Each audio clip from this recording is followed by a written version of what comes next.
Жан жылы тоқтау сазды бағдарлама. Бесқарағай ауданы тұрғындарының назарына. Бүгін 5 маусым күні сағат 17:30-да Батырлар аллеясында тәртіп пен әділдік ел тірегі ұранымен аудандық флешмоб өтеді.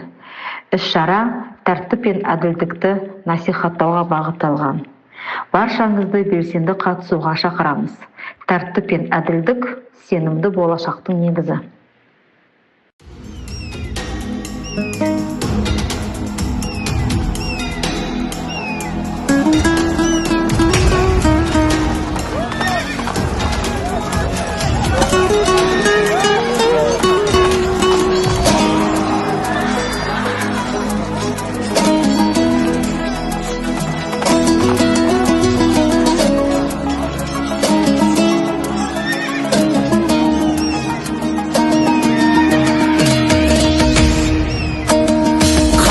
Болып туымағанда нетерем, бұл жалғаннан бақыт таппай өтерем. Желдей жүрік жылқы мінбей жалғанда, аламанда ат оздырмай кетерем. Қазақ болып туымағанда нетерем, өкініш